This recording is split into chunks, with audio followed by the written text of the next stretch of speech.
Buenas tardes a todos, de parte de CrossMed Argentina. Es un placer invitarlos a este webinar que organizamos con el doctor Arrondo, llamado Reemplazo Total de Tobillo. Bueno, es una charla que va a dar el panelista internacional, el doctor Santiago Guerrero, que realiza su práctica privada en Santa Ana Medical Center y trabaja, su práctica docente la hace en el Hospital de San José. Bienvenido, doctor Santiago Guerrero. También va a estar como moderador el doctor Guillermo Arrondo, de Dupuytren, es el jefe de servicio de pierna, tobillo y pie. Y también tenemos la participación especial de la doctora Marina Carrasco, del Hospital Italiano. Gracias, doctora, también por participar. Bienvenidos a todos. Bueno, esta es una charla que la estamos grabando, la podrán ver en el canal de CrossMed, perdón, de YouTube de CrossMed. Cuando ustedes quieran, va a estar seguramente la semana que viene ya subida.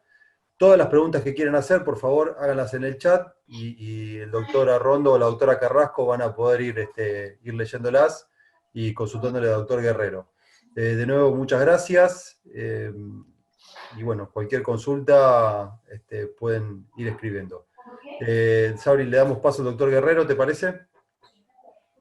Bueno, gracias. Yo quiero decir algo, Dieguito, gracias Diego, gracias Sabrina, gracias Matías de CrossMed. Se nos ocurrió esta posibilidad con la amistad que tenemos con Santiago. Él tiene puestas más de 300 prótesis. No sé, Santiago, en qué número estarás en este momento.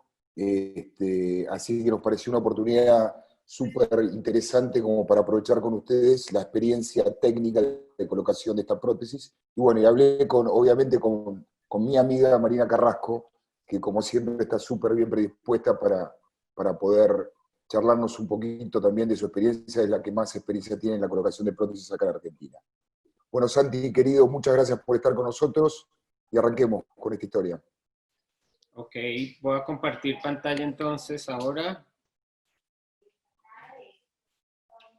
La idea es, mientras Santi comparte pantalla, que ustedes hagan las preguntas por el chat, con Marina las vamos a ir viendo y vamos a ir ordenando. Posiblemente, yo no sé, Sabrina, si se puede levantar la mano en esta modalidad de webinar, como para hacer la intervención de alguien. Pero la idea es que por las preguntas del chat, nosotros con Marina vayamos organizando todo el cuestionario que le podamos hacer a Santiago.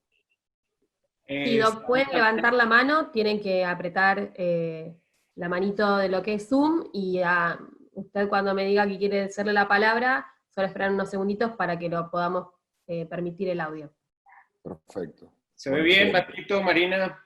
Se ve perfecto, Santi. Bueno, sí, perfecto, Santi.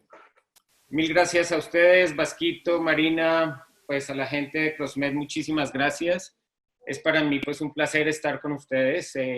Mis amigos de la Argentina los tengo siempre, por supuesto, en el corazón. Voy a compartir algunas cosas. Cuando hablé con el Vasco la última vez, me dijo, háblanos un poco de los tips. No, obviamente no entiendo que no tengo que enseñarles a ustedes, por supuesto, a poner una prótesis de tobillo, en fin, pero tengo entendido que van a entrar en contacto con esta prótesis, que es la prótesis de Infinity. Les voy a contar entonces un poco de los tips que he aprendido durante estos años poniendo esta prótesis. No son muchos, es una prótesis relativamente nueva en el mercado, pero ha sido la confluencia de las opiniones de muchos expertos que han tenido una experiencia importante en el reemplazo total de tobillo, y ha sido una prótesis que ha tenido las ideas de mucha gente del mundo, pero que ha logrado tener unas características que nos interesan, como prótesis de resuperficialización, poco sacrificio óseo, en fin, todas las características que nos gustan, y por lo tanto, pues en mi experiencia ha sido una prótesis exitosa. Incluso comparada con las prótesis con las que he tenido contacto anteriormente. Voy a hablarles entonces un poco de esto. Siéntanse por favor con toda la tranquilidad para interrumpirme cuando quieran. Esto yo creo que lo debemos manejar más como un intercambio de ideas, y básicamente les voy a mostrar un poco de lo que se trata. El tip fundamental para cualquier prótesis es, por supuesto, seguir una técnica quirúrgica lo más depurado posible y tratar de no hacer cosas diferentes a menos de que encontremos durante nuestra práctica que algo generalmente se ajuste mejor a las posibilidades que tenemos cada uno de nosotros. Les voy a mostrar un poco este esquema que es bastante didáctico, que son fotos didácticas sobre un modelo óseo, pero después les muestro también un poco de lo que se trata la vida real para que entremos en materia.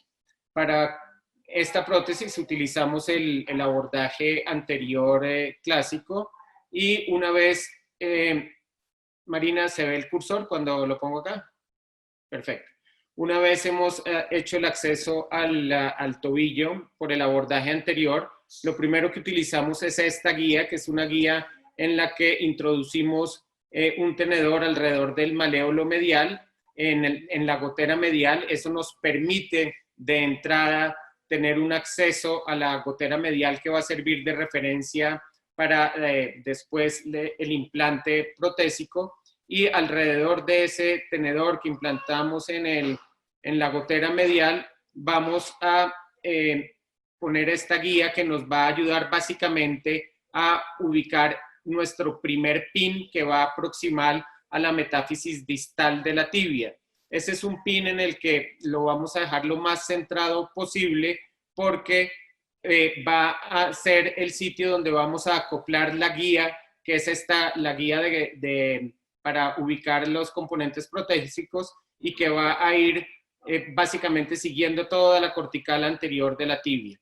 La referencia proximal que vamos a usar es otro pin a la altura de la tuberosidad anterior de la tibia y vamos a ubicar la guía de las cortes posteriores lo más paralelo posible a la cortical anterior de la tibia. Existen algunos tips de los que vamos a ir hablando de una vez. Esta es una prótesis que no tiene slop, así que vamos a tratar de que la prótesis nos quede en el plano coronal y en el plano sagital lo más perpendicular posible.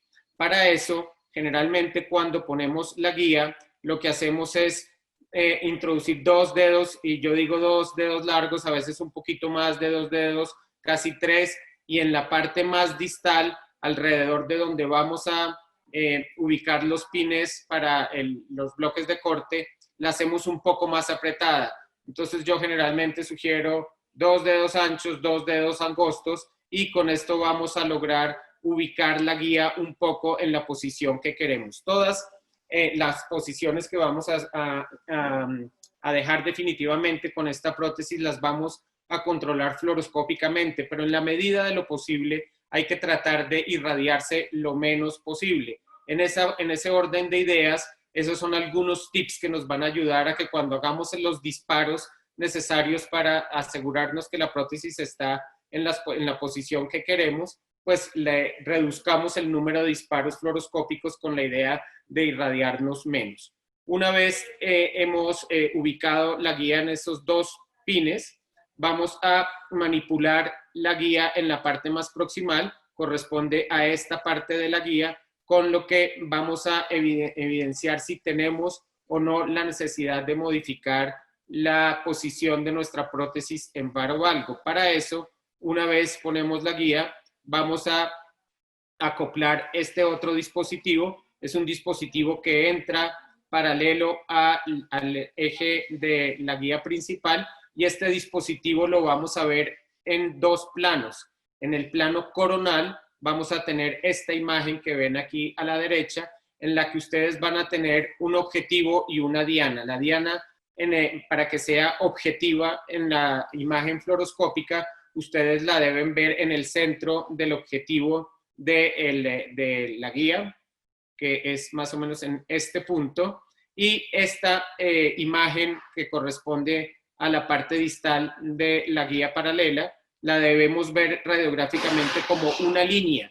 Si la vemos ancha, quiere decir probablemente que estamos haciendo o una plantiflexión o una dorsiflexión y no es una imagen objetiva. Para que la imagen sea objetiva, entonces esta parte de la guía debe ser lineal y la diana debe estar en el centro de la mira o del objetivo de la guía. Esto en la posición coronal. Una vez hemos ubicado nuestra imagen adecuada en la posición coronal, recuerden, esta línea debe ser paralela a la articulación tibiotalar. A veces hacemos algunas modificaciones, ya se los mostraré durante la conferencia. Y una vez hemos ubicado en la posición coronal el sitio adecuado, hacemos entonces una imagen sagital. En la imagen sagital vamos a acoplar este otro dispositivo que se rosca en la misma guía. Lo roscamos con la idea de que logremos ver toda esta imagen paralela a alguna de las corticales, bien sea a la cortical anterior o a la cortical posterior, o que siga el eje de la tibia, pero que sea perpendicular. Nuevamente, para que la imagen sea objetiva, ustedes deben ver esta imagen lineal, no ancha. A veces lo que vemos es como una C. Tenemos que modificar en ese punto la posición del tobillo con relación a el rayo fluoroscópico. Generalmente lo que hacemos es mover en aducto o en abducto hasta lograr ver una línea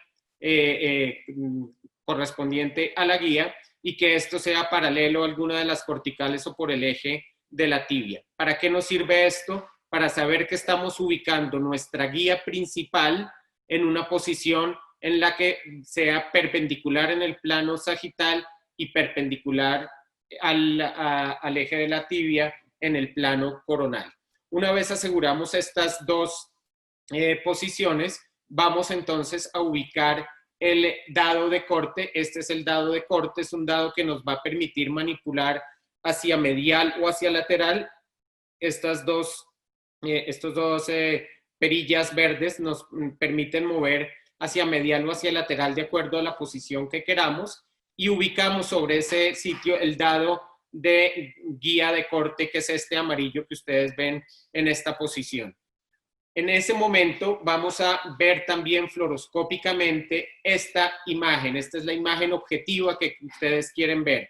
Para que sea una imagen objetiva, este punto se debe ver central en esta circunferencia y los dos túneles los debemos ver como circunferencias y no irregulares. Esta es una imagen en la que está entrando perpendicular al tobillo y es una imagen objetiva.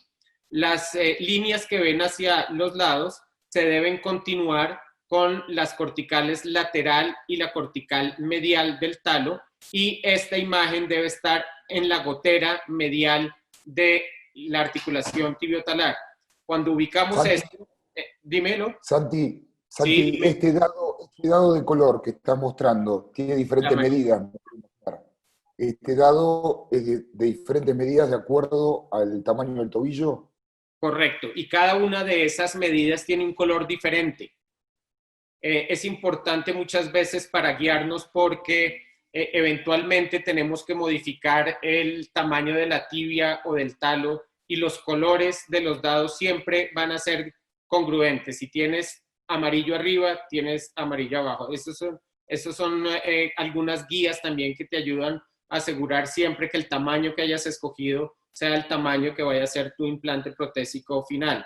Muchas veces cuando ubicamos el dado amarillo, por ejemplo, nos damos cuenta que tenemos cortical al lado y lado del talo, lo cual en ese momento está sugiriendo que necesitas una prótesis de mayor tamaño. En ese momento cambiamos el dado y buscamos una prótesis de acuerdo al tamaño real de la medida que estás tomando. Esta es la imagen que ustedes van a ver antero-posterior. Insisto, para que sea objetiva, siempre deben ver este punto proyectado en el centro de esta circunferencia y estos dos túneles que son profundos, para que sea objetivo, los deben ver como una circunferencia bien delimitada.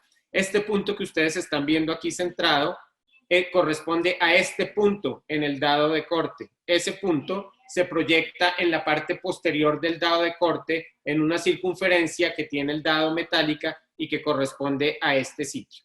Eso es lo que nos ayuda a que sea una imagen objetiva. Una vez tenemos esta imagen en la proyección antero-posterior, vamos a acoplar este otro dispositivo que nos va a permitir ver la imagen sagital. Con ese dispositivo lo que vamos a definir es la altura de la prótesis. Y en este dispositivo ustedes van a ver proyectadas 3 líneas principales y una línea punteada. Para que la imagen que ven sea objetiva, ustedes deben ver puntos y no rayas. Estos puntos corresponden a la altura del corte cuando vamos a hacer Infinity. Cuando hablamos de Infinity e Inbound, lo que estamos hablando es de algunas diferencias que hay en el componente talar de la prótesis. Cuando hacemos corte Inbound, hacemos un corte plano. Hay gente que de hecho, muchos cirujanos con buena experiencia, Manuel Pellegrini, por ejemplo, en Chile siempre hace referencia a este corte. Le gusta mucho utilizar en el componente talar el corte plano para prótesis primarias. A mí me gusta utilizar los cortes secuenciales para prótesis Infinity, que en la idea es que Infinity es la prótesis primaria, Inbound es prótesis de revisión, pero son prótesis modulares. Tú puedes usar talo Inbound con tibia Infinity y son absolutamente compatibles. Entonces van a ver estas 3 líneas. Esta es la línea de corte plano Inbound. Estos puntos corresponden a la línea de corte Infinity.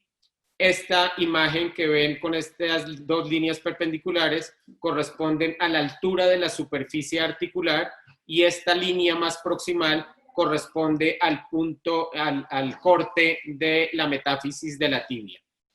Para que ustedes estén viendo realmente la imagen sagital que corresponde, estos puntos nunca deben ser líneas. Si ven líneas, tienen una imagen distorsionada y generalmente lo que tienen que hacer es modificar en abducto a ducto hasta que lo vean objetivo. Cuando lo ven objetivo, deciden qué corte quieren hacer. Esto generalmente es el corte del talo, son prótesis de resuperficialización y por lo tanto no hay que hacer un corte grande, pero tampoco se queden cortos en ese punto, porque si lo hacemos muy dorsal, si llevamos ese punto casi que a la superficie articular, en el momento que van a hacer el corte posterior del talo, se quedan sin corte. Entonces no hay que cortar mucho, pero tampoco exagerar e irnos hacia la superficie articular. Y la manera más objetiva... Dime. Santi, ¿por qué eligen a veces el Inbound en el corte astragalino? ¿Cuál es el motivo? Una de las razones que se puede elegir y es una posibilidad importante, especialmente cuando tienes patología cefálica al eje del talo, es por ejemplo si tienes un compromiso, una necrosis avascular del domo del talo o tienes una lesión osteocondral grande en la que vas a suponer que los cortes secuenciales te van a dejar algún defecto óseo en el talo. En esos casos es mejor entrar y hacer un corte plano de entrada, con lo que vas a sacrificar de una vez el problema del dorso del talo. Entonces, en ese sentido es más estable la prótesis, no vas a tener problemas de subsidencia en caso de tener unas lesiones osteocondrales grandes o una necrosis avascular importante. De hecho, esta es una prótesis que te permite en muchos de estos pacientes, y lo vamos a ver más adelante, solucionar eso, poder dar una solución funcional a un paciente que tiene una necrosis avascular que hace algunos años era alguna de las contraindicaciones para hacer una prótesis de tobillo, o lesiones osteocondrales gigantes en las que se suponía que teniendo un defecto tan grande, cualquier implante protésico en el astrágalo pues iba a ser una subsidencia. Entonces, pues son... Santi, dímelo. Santi, está preguntando Fernando Perín, ¿cómo se controla la flexión plantar y dorsal del talo? En esto yo sospecho que podés movilizar la flexión plantar y talar para que te quede el corte lo más plano posible, ¿no? Correcto. Ahorita les voy a mostrar eso y les va a quedar un poco más claro cuando les muestre algo de la vida real. Pero cuando ustedes van a pasar a este punto, que es el siguiente, que es cuando acoplamos, después de que hemos definido los cortes sagital y coronal, vamos a pasar a ubicar que es el dado de corte. En este momento, ustedes van a asegurarse que tienen su tobillo a 90 grados y ninguna deformidad en varovalgo. O sea, todas las manipulaciones que tengamos que hacer las hacemos antes del corte. Si no corregimos eso, y es un poco la pregunta que están haciendo, si no dejamos en este momento el tobillo a 90 grados o no hemos corregido las deformidades en vara o valgo, una vez hagamos estos cortes, estamos asegurando que estamos haciendo los cortes mal. ¿Ok?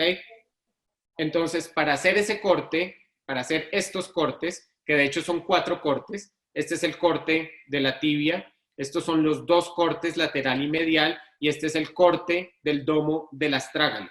¿Ok? Cuando ponemos esta guía, debemos estar absolutamente seguros de que ya tenemos el tobillo a 90 grados y que no tenemos deformidades en vara o valgo. De lo contrario, vamos a asegurar que vamos a hacer un implante en una malposición. Bueno, al final de estos cortes, cuando hacemos los cortes correspondientes, vamos a tener esta imagen. Bueno, esta es una prótesis que nos permite manejar eventualmente un poco las inestabilidades sin desmales. Esta es una prótesis que se denomina prótesis contenida. La razón de que es una prótesis contenida es que ustedes van a tener siempre algo de cortical lateral y mucha cortical medial, lo que les va a permitir que el componente tibial siempre esté protegido hacia lateral y hacia medial. Siempre va a estar protegido con esas corticales y asegura que la prótesis quede en la posición que queremos. Una de las posibles complicaciones que tenemos a veces es irnos un poco más hacia lateral y pegarnos mucho a la sindesmosis, y en esos casos la prótesis eventualmente queda lateralizada. La buena noticia es que a pesar de que esas prótesis eventualmente quedan lateralizadas, son funcionales en la mayoría de los casos. Como en la mayoría de las prótesis, el talo sigue a la tibia. Si tenemos una buena posición del componente tibial en la meseta tibial, vamos a asegurar con un porcentaje muy alto que la posición del talo también quede buena. Bueno, entonces el talo siempre sigue a la tibia. Santi, ¿te interrumpo un segundito? Dime, por favor. Hay una pregunta de Javier Del Vecchio, que él dice que hay algunos cirujanos que les gusta dejar un pequeño slope anterior, y según lo que él conversó con Pellegrini, ellos no lo hacen. Dice, imagina que es para ganar dorsiflexión. Entonces sí, te pregunta qué opinión tenés vos con respecto a eso. Tampoco con esta prótesis. Yo tuve unos suficientes años de experiencia con la prótesis de salto y salto talaris. Esa prótesis era una prótesis que estaba diseñada eventualmente para hacer algún slope si teníamos limitaciones para la dorsiflexión o la plantiflexión, y se podía manipular un poco el slope de la prótesis en beneficio de ganar algo de dorsiflexión. Esta prótesis es una prótesis que, para que tú asegures que te va a ir bien, debes buscar que sea lo más perpendicular posible en los 2 planos, y la prótesis te permite ganar la movilidad de acuerdo al tamaño del implante en polipropileno. En fin, todas esas son situaciones que eventualmente ganas. Ahora, hay que recordar también que cuando hacemos este tipo de procedimientos, estamos buscando la funcionalidad del tobillo e incluso de la articulación subtalar, pero no necesariamente vamos a ganar mucha más movilidad de la que el paciente hubiera perdido. Sí se gana, pero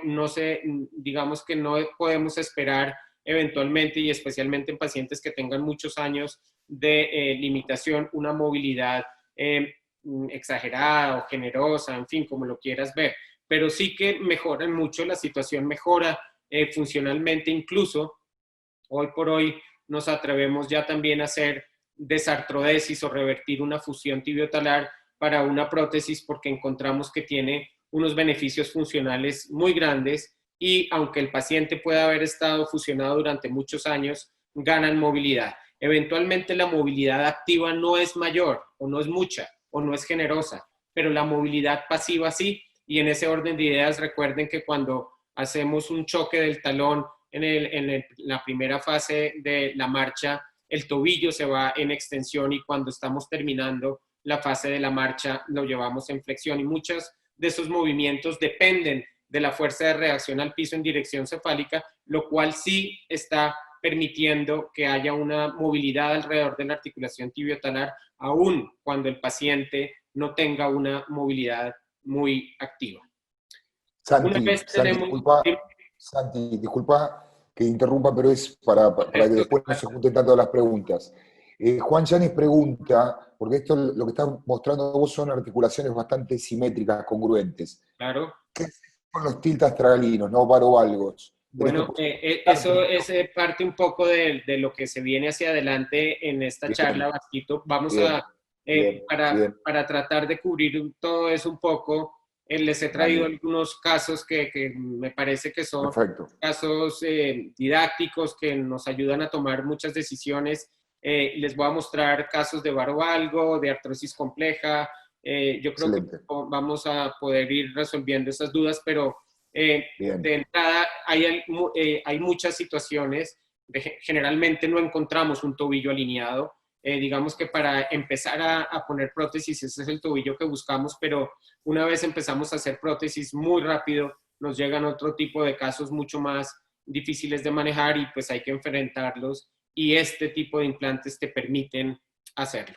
Ya lo vamos a ver un poco. Y una preguntita más, Santi, perdón. Acá el doctor Ignacio Toledo pregunta si considerás que esta prótesis necesita sacrificar más stock óseo si la comparamos con el modelo íntegra. Yo creo que es incluso un poco menos. Por supuesto, el doctor Hinterman me jalaría las orejas si me estuviera oyendo, pero yo creo que es incluso un poco menos lo que se sacrifica. Después tendremos oportunidad de hacer otras conferencias y en fin, y en alguna conferencia que tengo al respecto les muestro qué tanto sacrificio se hace, porque la verdad es que el sacrificio es poco. El domo del talo es milimétrico y en la tibia eventualmente que se sacrifica un poco más, pues tampoco es un sacrificio mayor. Ahora, el sacrificio óseo depende un poco de esto, de lo que veíamos un poco, de dónde se ubica la guía de corte, especialmente en el plano sagital cuando lo vemos acá. Si nos vamos un poco hacia proximal, cortamos mucha tibia y poco talo. Si se dan cuenta, el dado de corte es un dado en el que involucramos tanto el corte de la tibia como el corte del talo. Si me voy más hacia proximal, sacrifico mucha tibia, poco talo, y lo contrario, si me voy hacia distal, sacrifico mucho talo, poca tibia. Hay que llegar a un punto de equilibrio, y para eso la referencia que les decía del punto de donde está la articulación tibiotalar, pues es bien importante. Por supuesto, cuando tenemos artrosis muy complejas, ya se las voy a mostrar también más adelante, o una reversión de una artrodesis es mucho más difícil y a veces nos tenemos que imaginar un poco ese punto, pero tenemos que equilibrar un poco esos cortes para no exagerar ni hacia arriba ni hacia abajo y no sacrificar un stock óseo importante. Ahora, en cualquier prótesis... Santi, perdón, otra preguntita te quería hacer. En el caso de que tengas una artrodesis subastragalina previa, ¿modificás la altura del corte astragalino? O sea, ¿te vas más hacia un flat cut o haces exactamente lo mismo que si no estuviera artrodesado? Exactamente lo mismo, a menos de que tuvieras muy poco talo. De hecho, la artrodesis subtalar en algunos casos, también se los voy a mostrar más adelante, es deseable si tienes, por ejemplo, una necrosis avascular grado 3 de la clasificación de Sweepy-Ramel, en la que tú primero quieres buscar ganar biología del astrágalo antes de implantar, porque si tienes una necrosis extensa, por supuesto la prótesis va a ser una subsidencia. En muchos de esos casos, la artrodesis subtalar es deseable y la hacemos en un primer tiempo, buscando ganar algo de puentes óseos y biología alrededor del talo, para que una vez tengamos eso y reconozcamos imaginológicamente que el talo se ha revascularizado, podamos implantar. Entonces, y los implantes que ponemos son exactamente los mismos con las mismas condiciones. Ahora, si hay un defecto en el dorso muy grande, ese corte plano es deseable. ¿Okay? Bueno.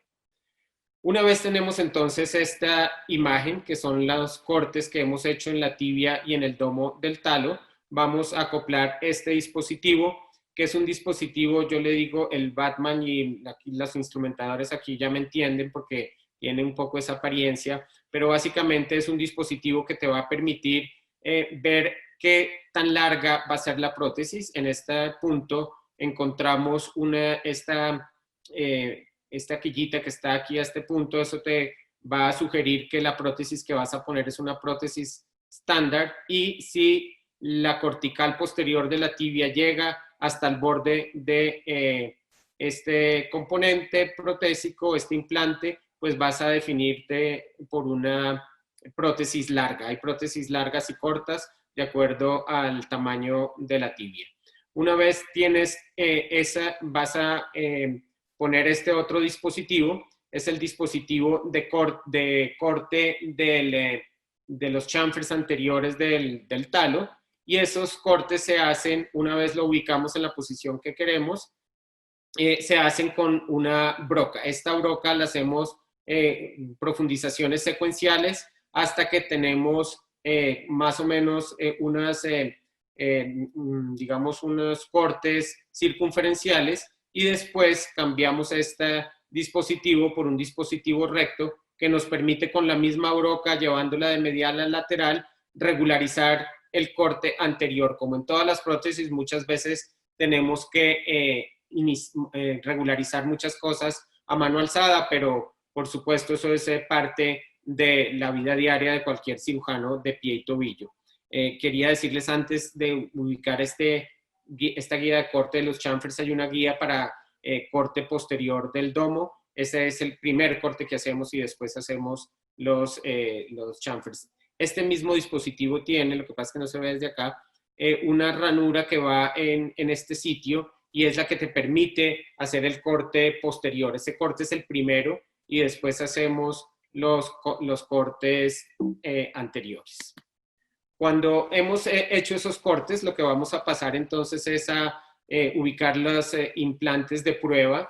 Vamos a utilizar el número que correspondió al dado inicial, en este caso fue el dado amarillo, y eso también nos ubica sobre el número de la prótesis que tenemos. Eventualmente podemos modificar un poco la situación, o si tenemos eventualmente un talo más grande, pues lo podemos cambiar. Las componentes eventualmente son modulares, pero la prótesis ideal, para que no vayas a tener inconvenientes, especialmente de pinzamiento, es que utilices el mismo número de tibia y talo, tanto proximal como distal. ¿Cómo definimos la altura del inserto? Depende un poco de la situación ligamentaria. En tobillos que sean un poco inestables, el espesor del implante en polietileno debe ser un poco más ancho. Si son tobillos más rígidos, pues eventualmente utilizamos implantes un poco más delgados. Una vez hemos puesto los componentes protésicos de prueba, ponemos nuestros componentes protésicos definitivos. Empezamos por la tibia y utilizamos este impactor. En este impactor ustedes van a encontrar que la prótesis tiene dos ranuras, una posterior y una anterior. Inician siempre por la posterior. A mí me gusta dejar aquí una varilla que va roscada en este orificio. Me gusta mantener la tibia lo más íntimamente, digamos, unida a la metáfisis distal de la tibia, e ir percutiendo progresivamente hasta que veo que el implante tiene un contacto íntimo con la metáfisis. Y este es el impactor del talo. El tip para impactar el talo es: inicien siempre impactando en la parte más posterior. La percusión debe ser una percusión generosa. Estas prótesis se entran a presión, son press fit. Yo no las cemento. Eventualmente, pues, y por disposiciones de la FDA en países como Estados Unidos, se cementan, pero la verdad es que es una prótesis que no necesita cementarse. Impacten siempre primero la parte anterior y después manipulan el impactor, lo llevan un poco en flexión para impactar la parte anterior donde están los pecs del implante. Este es un dispositivo para la introducción del implante en polipropileno, el implante plástico. Digamos, te ayuda a ubicar de manera relativamente fácil el inserto. Estos insertos en otras prótesis a veces los hacemos de manera manual, y poner el inserto manual a veces es difícil. Probablemente han tenido esa experiencia con íntegra o con salto. Este es un dispositivo que les ayuda a ir llevando el inserto progresivamente de anterior a posterior. Al principio lo que hacemos es manipularlo como una jeringa, y una vez llega a este punto, empezamos en sentido de las manecillas del reloj, a llevar progresivamente el implante. Esto aquí es roscado, y te va permitiendo descenderlo progresivamente hasta que llega a el punto que se desea. Bueno, esto es un poco lo que les hablo en la vida real. Esta es la guía que utilizamos poniendo el tenedor en la gotera medial y lo más central posible. Después hacemos el acople de la guía, y esto es un poco lo que les decía: 2 dedos anchos proximal, 2 dedos angosto distal, para que cuando veamos en la imagen fluoroscópica veamos esta imagen. Recuerden, esta es la diana, que la deben ver en el centro del objetivo, en el centro del visor que tenemos para que sea una imagen objetiva, y esta línea la debemos ver como línea y no ancha. Y cuando hacemos la imagen sagital, pues recuerden, esto debe ir paralelo a cualquiera de las dos corticales o sobre el eje de la tibia, y esta imagen la debemos ver lineal y no como una C. Recuerden que en la vida real eso es una C que está dándole la vuelta a toda la articulación del tobillo. Entonces, esta es la imagen que ustedes quieren ver. Una vez tenemos asegurado eso, manipulamos nuestra guía como queramos, vara o algo, en fin, para corregir esto. Y una vez estamos contentos con lo que tenemos, vamos a poner estos 2 pines sobre la guía. Esta guía tiene algunos orificios, más adelante también ya los van a ver mejor, en los que vamos a poner los 2 pines en la mejor posición posible. Todos estos esfuerzos que hicimos con todas estas guías es para asegurar la posición de estos 2 pines. Después quitamos esa guía, y esos 2 pines los vamos a utilizar para acoplar la guía de corte ya en la posición que queremos. Una vez ponemos esta guía en estos 2 pines... Perdón, Santi, dime. una preguntita. ¿Esos 2 pines son percutáneos? ¿No están dentro del abordaje o los involucras dentro del abordaje? Al principio, en las primeras prótesis, me quedaban involucrados en el abordaje. Hoy ya no. Hoy me quedan por fuera del abordaje y son percutáneos, efectivamente. El abordaje es mucho más económico hoy por hoy. Más pequeño. Los pines quedan por fuera. Sí, por fuera. Perfecto. ¿No? Todos esos esfuerzos que hicieron durante todo esto es para poner 2 pines, pero 2 pines que les van a asegurar que el carro para corte con el que van a manipular medial y lateral con las perillas verdes, o proximal y distal, hacia proximal o hacia distal, hacia arriba o abajo, con la perilla morada, púrpura, pues eso es para poner estos 2 pines en la posición que ustedes aseguraron en la proyección coronal perpendicular al eje de la pierna, y en la proyección sagital perpendicular también al eje de la tibia. Cuando tenemos entonces ya puesto nuestro dado, vamos a ver esta imagen. Entonces recuerden, la proyección de estas 2 líneas debe estar hacia las corticales lateral y medial del talo, y aseguramos en la proyección sagital que lo que veamos en esta situación sean puntos, no rayas. Esto es la vida real, como les digo. Una vez tenemos eso, entonces por el dado de corte vamos a hacer los cortes que les mostraba en las imágenes anteriores. Esta es la disposición de la guía de corte para el talo, para el domo del talo, los cortes secuenciales, no un corte plano. Se empieza por el corte posterior y después los cortes anteriores. Tip fundamental en esto, cuando se vayan a entrar, y esto es algo que hemos modificado.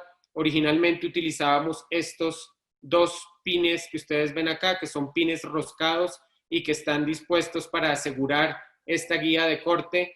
Mi sugerencia es no los usen. Con mucha frecuencia cuando los retiramos se rompen. Entonces, en vez de utilizar estos 2, utilizamos guías lisas, unos clavos lisos. Utilizamos esos 2 clavos y retirarlos es mucho más fácil y menos riesgo de que se rompan. Si los van a usar, porque los van a tener en su caja, si los van a usar, retírenlos siempre manualmente, no los retiren con motor. cuando se retiran con motor tienen mucho más riesgo de romperse. Otro tip, cuando acoplamos esta guía de corte, ustedes tienen 2 pines en paralelos. Este es uno y aquí va el otro. Antes de hacer los chamfers anteriores, retírenlos y ponen un tercer pin en el centro de la guía. Si no los retiran, y todo lo que les digo es porque por supuesto ya me pasó, si no los retiran, cuando hacen los cortes del chamfer anterior, la broca con la que hacen el primer corte en este punto se golpea con este pin y les saca violentamente la mano de ahí y muchas veces pueden tener incluso lesiones de la parte anterior del astrágalo. Entonces, antes de hacer el chamfer anterior, retiran estos 2 pines y lo estabilizan con un tercer pin en este orificio. Ahora sí pueden hacer los cortes anteriores. Después de que hemos hecho los cortes, esta es la impactación del componente talar, esta es la parte de la tibia. Y aquí les estoy mostrando algo que ahora hago siempre rutinario en todas mis prótesis. Cuando tengo los componentes de prueba, siempre con la sierra, mano de cirujano de pie y tobillo, por supuesto, hay que entrar a las goteras y liberar las goteras generosamente. Una causa frecuente de dolor en el posoperatorio de las prótesis son los pinzamientos lateral y medial. Entonces, con la sierra, cuidadosamente, por supuesto, entramos a ambas goteras y lo hago con los componentes protésicos de prueba, con la idea de irme lo más cercano posible a los componentes, por supuesto no rayar una prótesis definitiva y liberar generosamente las goteras para que cuando ese paciente mueva no encuentre un pinzamiento en ninguno de los 2 lados. Estos son los componentes de prueba y esto es lo que ustedes quieren ver antes de hacer el implante definitivo. Quieren asegurarse que están en un buen eje perpendicular y que están centrados donde quisieron, que el talo está bien centrado. Con alguna frecuencia vemos que o en la parte lateral del talo o en la parte medial sobra algo de cortical. Entren también con la sierra y desgástenlo cuidadosamente. Eso les va a permitir que el talo entre press-fit, pero que no quede, digamos, ancho, que no les vaya a producir un pinzamiento, especialmente pinzamientos laterales. Cuidadosamente, porque recuerden que la complicación más frecuente intraoperatoria es la fractura de los maléolos y especialmente del maléolo medial. En la proyección sagital van a ver su componente de prueba y aquí van a establecer si es una prótesis estándar o es una prótesis larga. Después retiramos los implantes, esta es la imagen que tenemos, e implantamos definitivamente de acuerdo a las medidas que tengamos. Tips también, cuando están poniendo la guía de ajuste, ustedes miren desde arriba lo que ustedes creen que va a ver el rayo fluoroscópico. Háganse una imagen, discúlpenme, háganse una imagen de lo que vería, de dónde sería el rayo. Ubiquen su prótesis en la posición que más les gusta, suponiendo que van a ver esto, que el rayo les está viendo. Entonces ustedes lo ven desde arriba. Y cuando tengan una imagen parecida a lo que ustedes creen que van a ver en la radiografía y que les va a gustar, entonces ahí ajustan. Lo mismo hacen en la parte sagital. Eso les va a permitir no hacer disparos innecesarios o que se irradien innecesariamente. Ese ajuste coronal y sagital que comprobamos fluoroscópicamente, muy cercanamente lo vamos a tener en la imagen que esperamos si cumplimos con todas estas condiciones que hemos hablado. Repito y les recuerdo, 2 dedos generosos proximal, 2 dedos angostos distal, con eso están asegurando muy probablemente la posición en el plano sagital y en el plano coronal sin necesidad de hacer muchos disparos.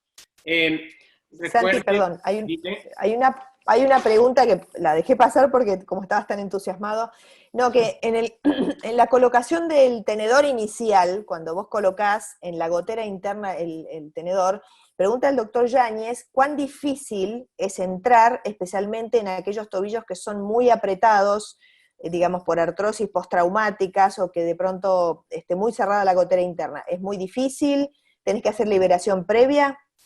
Bueno, Manuel, esta es una de las de los ejemplos precisamente, lo que vas a ver en este momento, es muy difícil cuando, por ejemplo, vamos a revertir una artrodesis o una anquilosis en la que hay compromiso importante a la altura de la gotera medial. En esos casos es muy difícil y antes de entrar con este tenedor, generalmente tenemos que recrear la gotera medial con una sierra.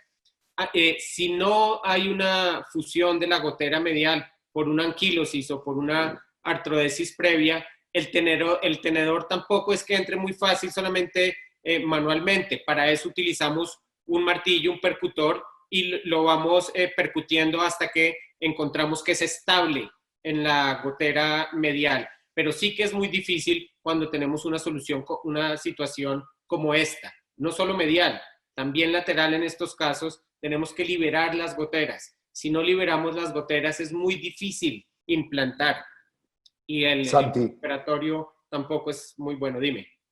Santi, clarísimo. Para que no se vayan perdiendo las preguntas. El doctor Mazarajian pregunta, que yo lo he hecho en la prótesis de Hintermann, cuando son huesos un poco osteoporóticos, ¿se le pone algún tornillo preventivo al maleolo medial para no llevártelo puesto con la sierra en el corte?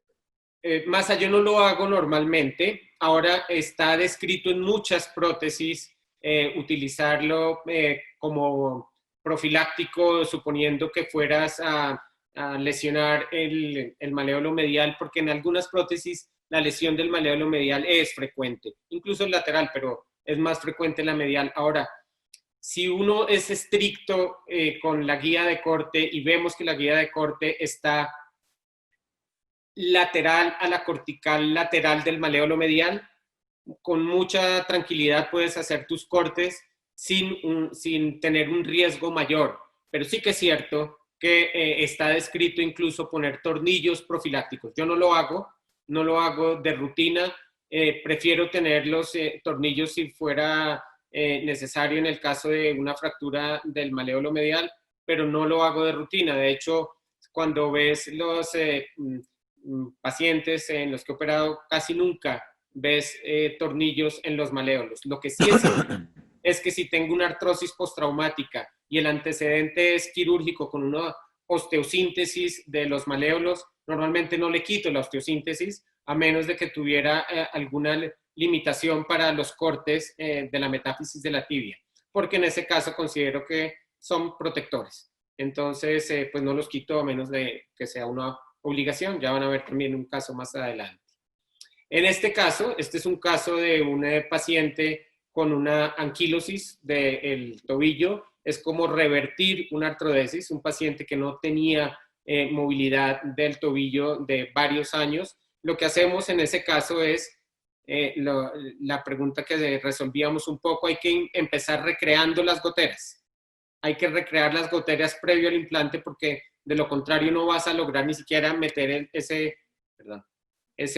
tenedor acá. Y también tenemos que imaginarnos cuál es la mejor altura que correspondería eventualmente a el corte de donde quedaría la articulación tibiotalar. La mejor guía para eso es la sombra que queda en la parte más profunda del domo. Eso correspondería un poco a donde quedaría el domo del talo y esa es la mejor forma de guiarse. Porque normalmente lo que ven es esto. Ven una sola imagen ósea difícil de establecer. Entonces en la imagen sagital pues un poco esta situación donde correspondería esta imagen que es un poco más radioopaca a el domo del talo. Una vez entonces hemos logrado recrear las goteras, debemos ser generosos liberando las goteras, hacemos nuestro implante protésico de prueba, nos aseguramos que tenga un contacto íntimo en todos los planos para luego implantar definitivamente y lograr una situación un poco esto que es lo que ven, goteras libres y estos son los implantes de prueba. Con los implantes de prueba es donde utilizamos la sierra oscilante para asegurarnos que no voy a tener un pinzamiento ni medial ni lateral. Entrando también un poco en el tema que ustedes tenían dudas un poco y son las deformidades en varo o valgo. En general, cuando hacemos implantes protésicos primarios, no deformidades en varo valgo mayores de 15 grados, digamos que ese es un número mágico que se ha utilizado, aunque eventualmente nos arriesgamos un poco a ir cada vez un poco más lejos, pero en general y para no complicarse, si tienen deformidades varo valgo mayores de 15 grados, pues es conveniente solucionarlas en un primer tiempo quirúrgico y una vez solucionadas, entrar a la prótesis. Recuerden, y es algo que siempre yo estoy repitiendo cuando hablamos de prótesis, no solo para prótesis, pero especialmente para este tipo de procedimientos quirúrgicos, se tiene que cumplir balance, estabilidad y alineación. Si no tenemos esas 3 situaciones resueltas, el implante protésico va a fallar. Bueno, en estos casos, cuando tenemos deformidades en valgo, debemos establecer si son deformidades intra o extraarticulares.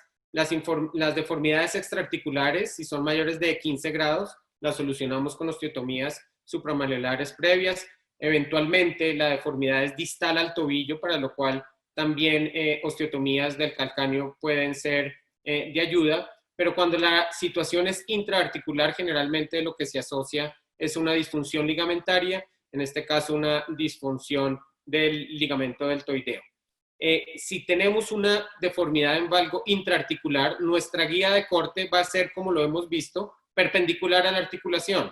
No necesitamos modificar la guía porque la deformidad está dentro del tobillo y cuando liberemos la articulación y probablemente liberemos todas las partes blandas que restringen la posición del talo en la mortaja, pues vamos a lograr corregir la deformidad en valgo. Liberamos toda esa fibrosis. Cuando liberamos la fibrosis intraarticular, podemos manipular el talo. Si no la liberamos, no podemos manipular el talo.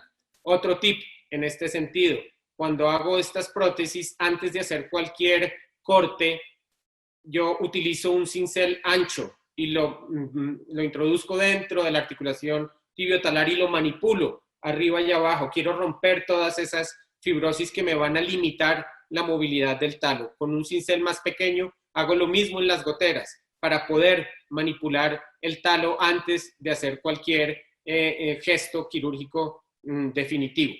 Cuando logremos el paralelismo tibiotalar, en ese momento tenemos claro que vamos a poder implantar una prótesis en una posición correcta y siempre debemos hacer el control fluoroscópico. Y esto es un poco lo que ustedes van a ver. En este caso, como es una deformidad intraarticular, la posición de mi guía no la voy a modificar.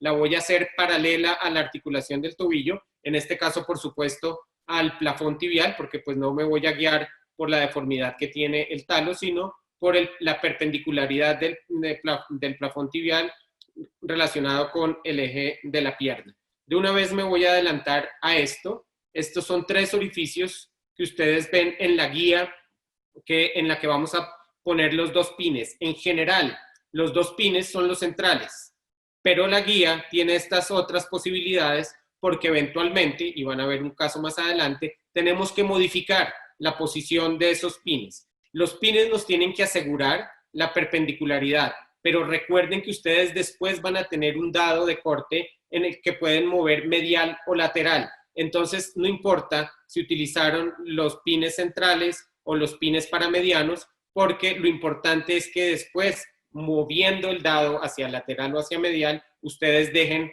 la prótesis en la posición más central posible. En este caso, como es una deformidad intraarticular en valgo, la posición es perpendicular y manipulo el talo hasta asegurarme que es paralelo el domo del talo a la tibia. Lo manipulan con lo que quieran. Si la manipulación manual está bien, pues manipulación manual. Eventualmente tenemos que ayudarnos, por ejemplo, de un chance en el talo y manipular el talo hasta que nos aseguramos que es paralelo. Cuando está paralelo, yo en ese punto sí voy a poner esta guía, el dado de corte, y lo fijo con sus 4 pines, y entonces ahora lo que voy a tener es esta situación. Tengo un tobillo alineado en el eje coronal y en el eje sagital, y estoy asegurándome que cuando hagan los cortes, el tobillo está reducido. No en esta posición, sino en esta posición. Hago los cortes secuenciales. Estos son los implantes de prueba en los que voy a establecer si es largo o corto. en este caso larga, y el implante de prueba del talo, ustedes deben ver estas imágenes. De hecho, esta no es la más objetiva del mundo, pero lo que deben ver ustedes son dos espacios que tiene ese implante que les va a sugerir que están en una posición objetiva y que cuando ustedes hagan el corte posterior se van a seguir en esto que corresponde al diámetro de la línea periférica del talo. Una vez tienen asegurado sus implantes de prueba en el plano coronal y sagital, implantan definitivamente con el número correspondiente a lo que hayan visto. ¿Qué pasa entonces? Y es para responder un poco la pregunta que hacían un poco antes, y es cuando tenemos en este caso una deformidad en valgo extraarticular. Este es un paciente con unas secuelas de una fractura del tobillo, en el que muy probablemente tuvo una lesión del tiló, y es un paciente que tiene una deformidad en valgo, pero con un componente extraarticular, o sea, la metáfisis distal de la tibia está alterada. Este es un paciente que si ponemos la guía absolutamente perpendicular, vamos a asegurarnos que dejamos nuestra prótesis en valgo. Entonces, estos son casos en los que manipulamos un poco la guía, hacemos un corte menos generoso lateral y un corte más generoso medial. Cuando yo lleve mi talo hacia el corte de la tibia, recuerden, el talo sigue a la tibia, pues voy a lograr entonces que la superficie del domo del talo sea ahora perpendicular al eje de la tibia. ¿Se entiende un poco esto, Vasco, Marina? Perfecto. Ok. Se entiende perfecto. En ese caso, el corte es un corte un poco irregular. ¿Qué tanto? Lo que consideremos necesario para volver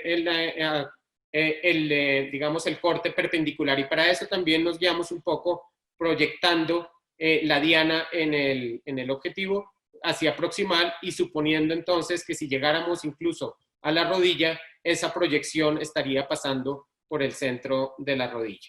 Cuando tenemos esa guía de corte en esta situación, ponemos nuestro dado y si se dan cuenta también voy a hacer un corte menos generoso lateral y un corte más generoso medial, lo que me va a asegurar que una vez implante, mi tobillo va a quedar perpendicular al eje.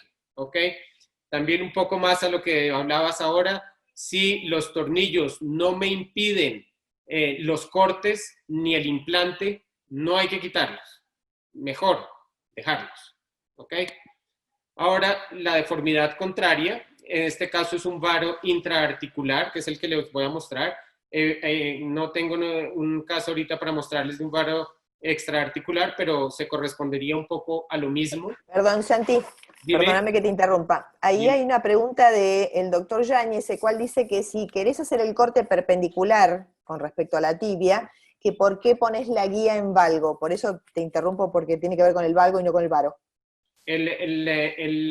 Cuando tienes una deformidad en valgo, tú siempre quieres hacer un corte más generoso medial, ¿cierto? Tú quieres llevar esto hacia este punto.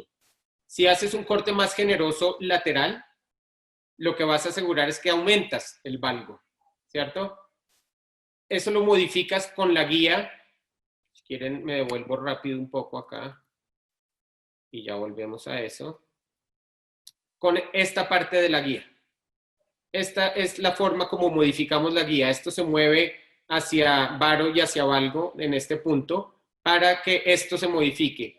Si tenemos una deformidad en valgo, entonces vas a llevar la guía, en este caso mueves la guía para que la línea suba, ¿cierto? En este caso. Y lo contrario harías si tuvieras una deformidad en varo, ¿cierto? Eso lo que significa es que vas a hacer un corte irregular en la metáfisis tibial para compensar la deformidad de la metáfisis. Como esta metáfisis está deformada en valgo, yo voy a compensar haciendo un corte en este sentido. ¿Se entiende un poco ahí? Sí, perfecto. Mi pregunta es, vos esto previo al comienzo de la cirugía, ¿es una planificación preoperatoria de cuánto calculás que vas a corregir el valgo, perdón? Claro. Ahora, también es cierto que muchas veces tenemos esta planificación intraoperatoria, preoperatoria, casi que en tu cabeza, pero claro, entre más planees, vas a tener una prótesis mucho más precisa, por supuesto.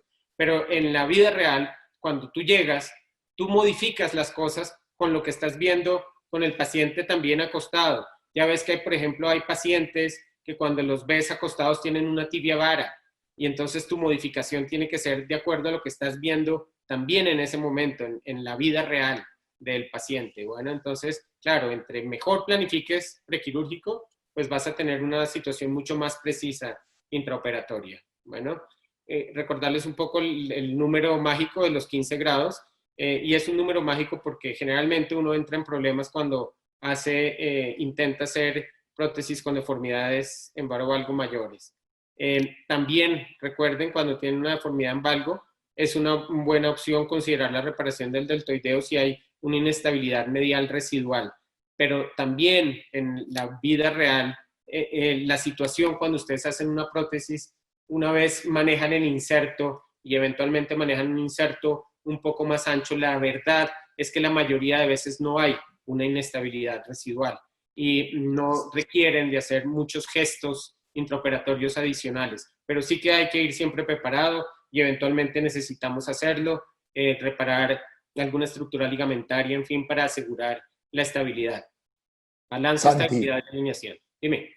Santi, querido, escúchame, ¿has tenido que agregar, además de la liberación del deltoideo, osteotomías de descenso del mariolo medial en algún caso? Nunca me ha tocado hacerlo. Yo creo que hay casos interesantes, pues Myerson tiene unas descripciones interesantes al respecto.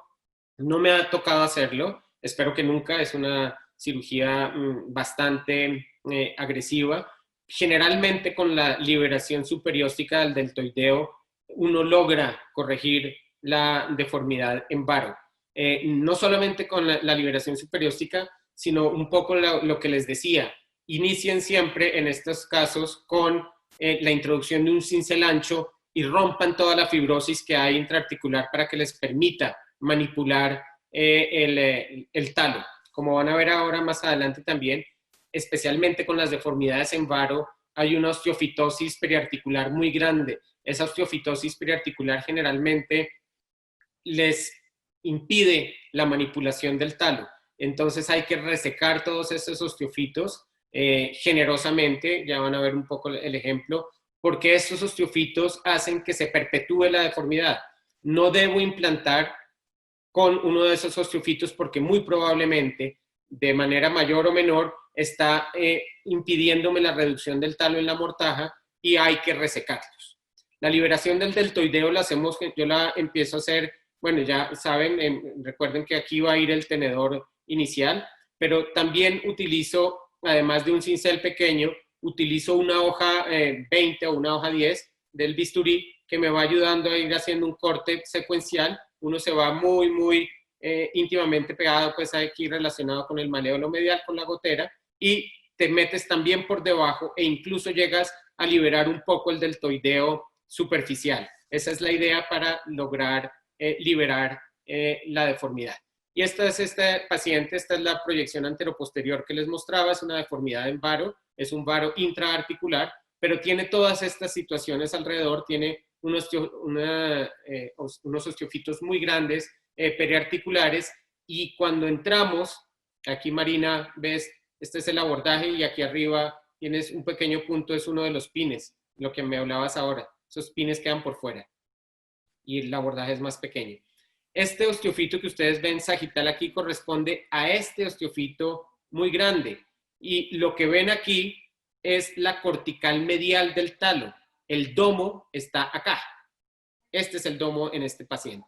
Entonces, si yo no quito este osteofito, nunca voy a lograr reducir el talo en la mortaja. Entonces hay que ser generosos. Después de que resecamos todos los osteofitos periarticulares, manipulamos el talo, hacemos un control fluoroscópico y nos aseguramos que el domo está paralelo a la superficie articular del plafón tibial y en ese momento pongo mi dado de corte, lo aseguro y me aseguro que estoy implantando en una buena posición.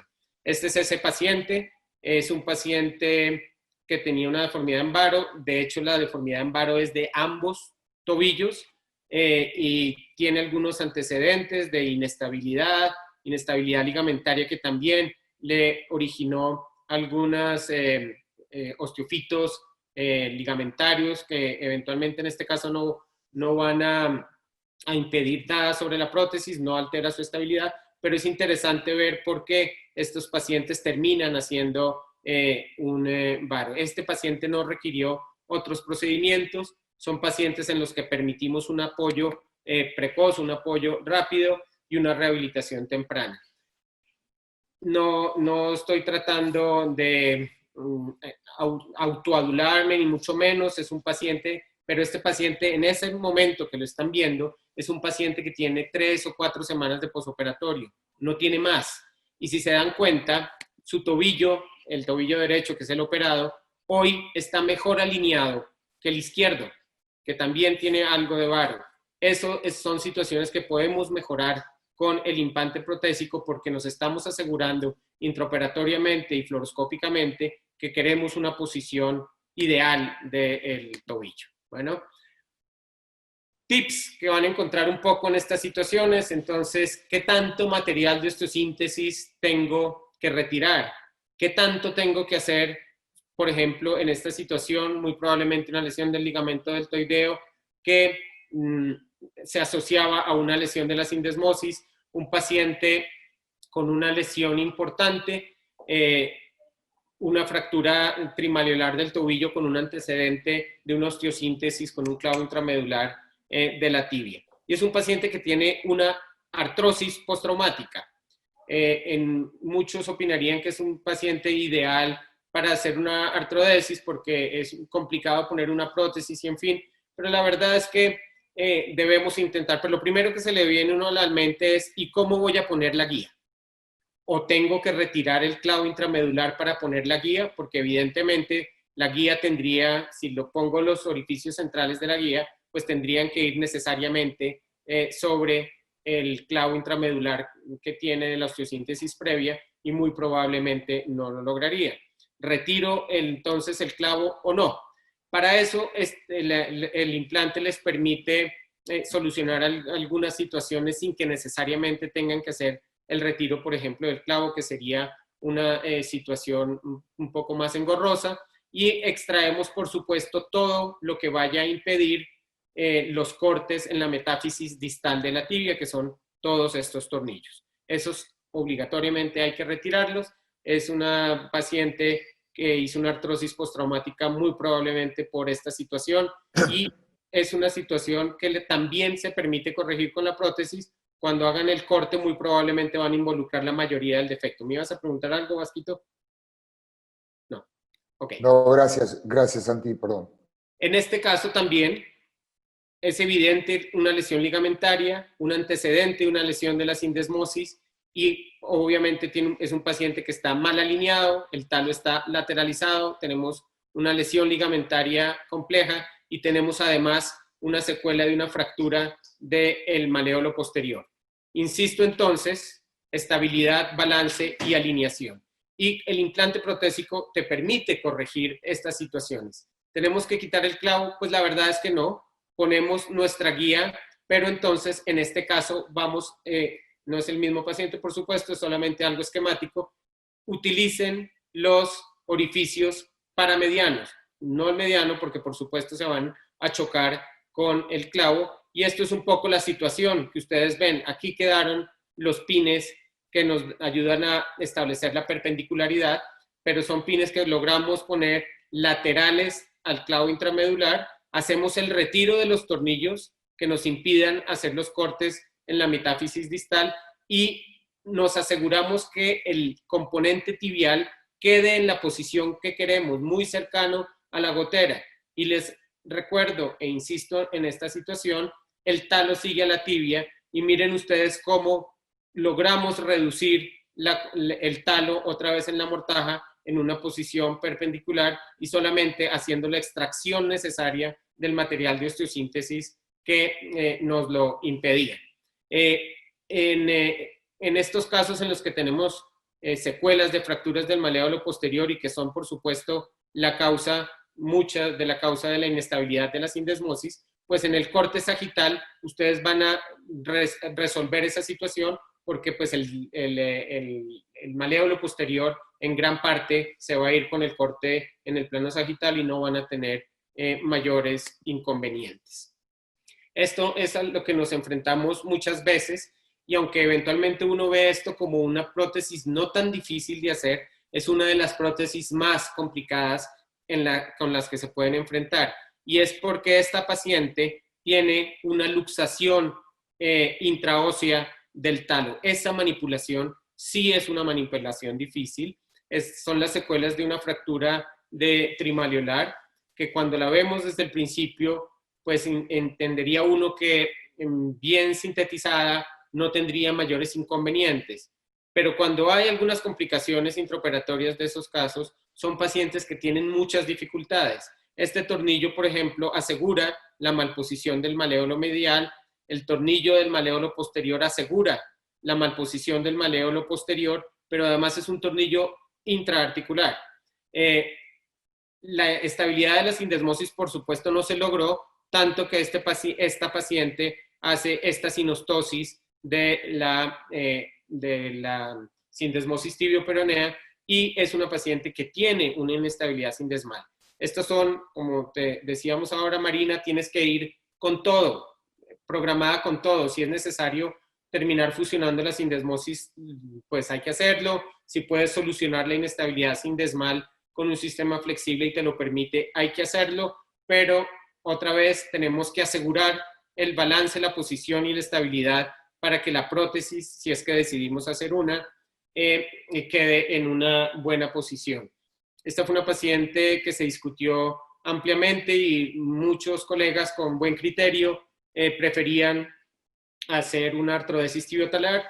Yo dije que yo intentaba con mi partner Ricardo Rodríguez, con el que opero la gran mayoría de prótesis, nos metemos a hacerla y tomamos el riesgo y nos dieron la bendición y nos dijeron, pues responsabilidad de ustedes. Pero hoy por hoy es una paciente muy agradecida en la que tuvimos que hacer muchos gestos intraoperatorios, pero que al final fueron gestos intraoperatorios que nos permitieron implantar una prótesis en una buena posición y es una paciente que hoy por hoy es absolutamente funcional y vive muy agradecida. Por supuesto, los gestos involucraron mejorar la posición del maléolo medial, estabilizar la sindesmosis, liberar, por supuesto, las goteras, pero otra vez el maléolo posterior queda involucrado en el corte sagital, los componentes protésicos quedan en una muy buena posición y logramos hacer una resolución funcional de una artrosis tibiotalar compleja.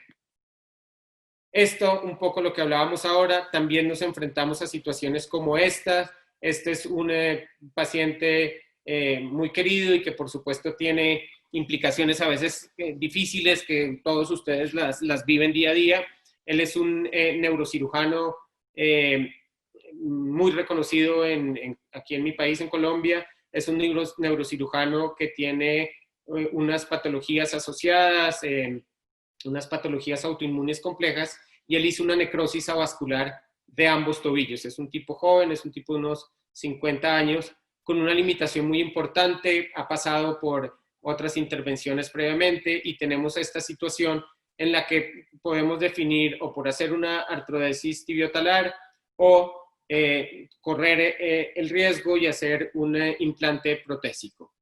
En los casos en que tengamos necrosis avascular, principalmente del domo del talo en una posición cefálica al eje del talo, podemos correr menos riesgos haciendo una prótesis porque la prótesis se va a sentar en las corticales sanas del astrágalo y la posibilidad de un aflojamiento del componente talar o de una subsidencia, pues son menores. Cuando vamos a hacer una prótesis primaria sin otros gestos quirúrgicos, en un solo tiempo quirúrgico, generalmente necesitamos esto, menor de 1/3 del compromiso del domo del talo, o sea, una necrosis avascular tipo 1 o tipo 2 de la clasificación de Swift y Ramel, cefálica al ecuador del talo, y obviamente debemos considerar y debemos tener en la mesa la posibilidad de injertos óseos si tuviéramos algún defecto adicional que rellenar y que quisiéramos evitar para reducir el riesgo de la subsidencia del componente talar. ¿Qué pasa si la... Santi, Dime. En ese caso, ¿irías por un corte inbone en el astrágalo? El corte inbone en este caso es un corte maravilloso. A mí me gustan los cortes secuenciales porque siento que el talo es un poco más estable, que me queda un poco más press-fit, pero por ejemplo estoy seguro que en manos de Giovanni Carcuro o de Manuel Peregrini habrían hecho un corte plano sin duda, y este es el caso ideal para hacer un corte plano. Iría muy bien, iría bastante, digamos, corregiríamos, resecaríamos gran parte del problema con un corte plano. Y sí sería ideal, Vasco. Y si lo tienes y lo consideras, pues tienes todo el soporte académico, todo el soporte técnico para hacer un corte plano en este caso. Claro que sí. Perfecto.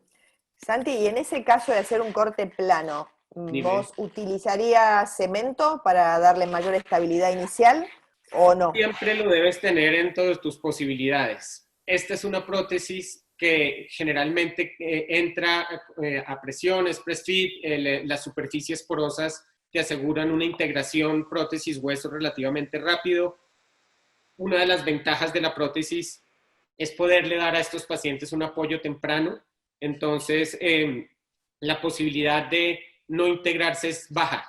Entonces, yo normalmente no utilizo cemento, pero sí que es una buena posibilidad. Y si tienes dudas, no, digamos que no te va a aumentar la morbilidad, o sea, estaría perfecto. Si tienes una duda y te quieres asegurar, ponle cemento, no hay ningún problema. Yo no lo hago, pero sí que también existen muchos colegas que lo hacen e insisto, en algunos países por reglamentación gubernamental hay que hacerlo, lo tienes que hacer, entonces lo pones.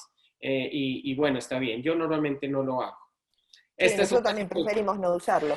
Sí, nos parece mejor no usarlo. Me parece mucho más confiable la osteointegración que el cemento. También estoy completamente de acuerdo. Esta es una situación diferente cuando tenemos necrosis avasculares mayores de 1/3, que son necrosis avasculares tipo 3. Obviamente en una tipo 4 o 5 no está indicado hacer una prótesis, pero en estas situaciones en las que ya tenemos algo de necrosis avascular, incluso involucrando la faceta posterior de la articulación subtalar, debemos considerar otras situaciones antes de implantar.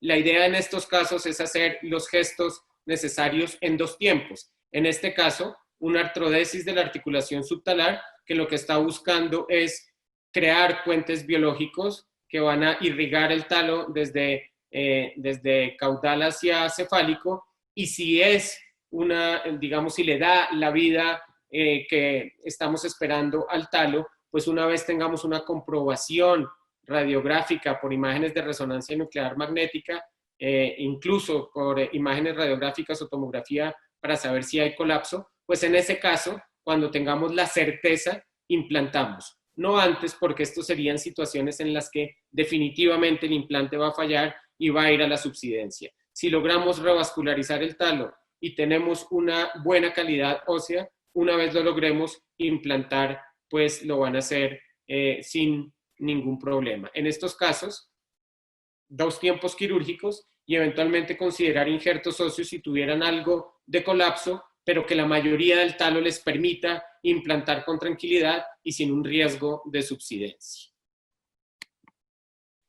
¿Qué pasa cuando tenemos estas situaciones? Esta es una paciente con una artritis reumatoidea. Es muy frecuente ver que estos pacientes tienen artrosis a muchos niveles, artrosis de la articulación tibiotalar, artrosis de la articulación subtalar, y entonces eventualmente pensaríamos, si le voy a hacer una prótesis a esta paciente, ¿sería conveniente hacer una artrodesis subtalar?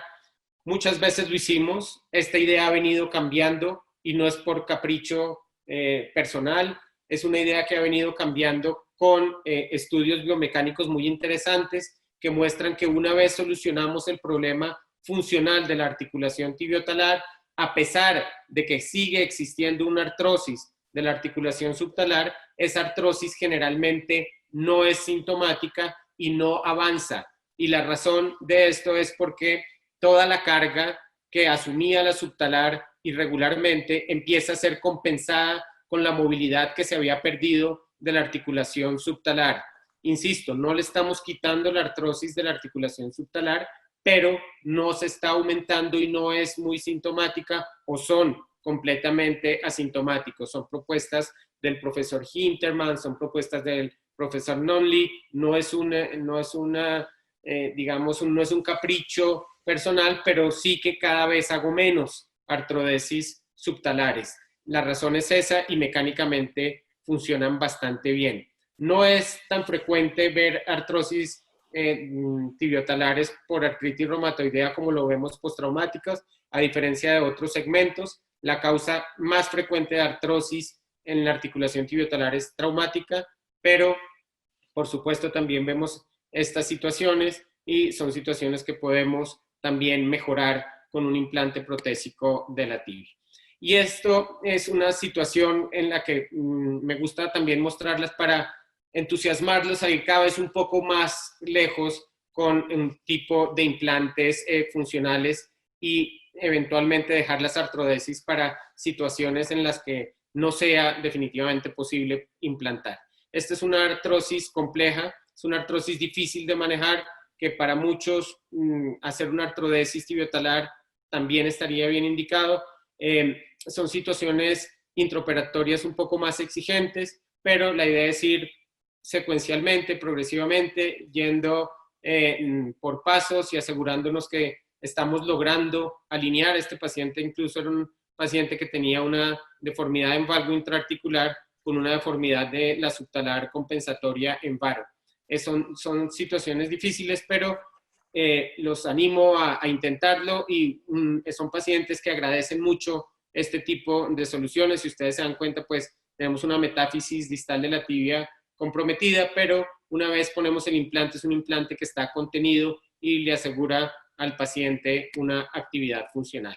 Existe el ojarto, por supuesto. El Vasquito me pedía un poco que hablara de las posibles complicaciones, pues existen todas las complicaciones, y las complicaciones, por supuesto, pues son incómodas.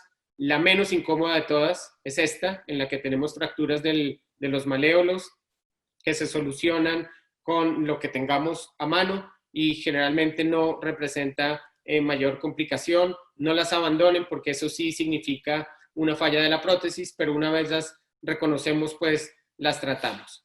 La complicación más frecuente intraoperatoria es esta, es la fractura de los maléolos. La complicación más frecuente posoperatoria es la dehiscencia de suturas, y muchas veces complicaciones como esta, en la que se expone el tendón del tibial anterior, que empiezan ya a sugerirnos una complicación mayor. Si esta complicación del tejido blando se vuelve una complicación séptica, muy probablemente podemos terminar en la peor de las situaciones, que es una infección periprotésica, en la que normalmente tenemos que extraer todos los implantes protésicos, poner espaciadores de cemento con antibiótico durante tiempos prolongados y eventualmente considerar el reimplante, aunque pues es muy aburrido pensar en reimplantar un paciente que ha tenido esos antecedentes de infección. Este es un caso personal, pues todos los que les muestro son casos personales. Este es un paciente joven. Cuando le puse la prótesis tendría unos 40 años y su prótesis funcionó bastante bien por 6 años, y después alguna vez que tuvo algún dolor consultó con un acupunturista que le hizo unas punciones alrededor del tobillo y finalmente terminó haciendo una osteomielitis de la fíbula y posteriormente una infección de toda la prótesis. Este paciente le retiré la prótesis hace ya tal vez unos 3 años y está así todavía, y el paciente está feliz. Yo lo he consultado con muchos colegas que tienen mucha experiencia alrededor del mundo en este sentido y siempre me dicen, déjelo quieto mientras esté asintomático, con pocos síntomas, manéjele ese cemento con espaciador. Tiene 3 años con ese cemento y está así actualmente. Bueno, eso era un poco lo que les quería compartir. Por supuesto, bueno, la idea es la discusión abierta a dudas o si tienen algo, un pensamiento diferente, pues estoy abierto para que discutamos. Santi, querido, bueno, primero agradecerte, estuviste 1 hora y media hablando, la verdad, una gran capacidad para irnos contando toda esta historia. Dejá de compartir, así te veo la cara un poquito más. Ya mismo. Yo te fui anotando, Mario, algunas preguntas. Una de ellas, Santi, ¿cuándo asociás, que para nosotros, y no sé si compartís, Marina, es una asociación de tratamiento bastante habitual, el alargamiento de Aquiles? ¿Y cómo lo haces? ¿Lo haces percutáneo o a cielo abierto? Mira, Vasco, no puedo decir que nunca he alargado un Aquiles en una prótesis, pero hay que tratar de evitarlo. La razón es que la estabilidad mecánica posterior es una cuerda de arco que depende del tendón de Aquiles.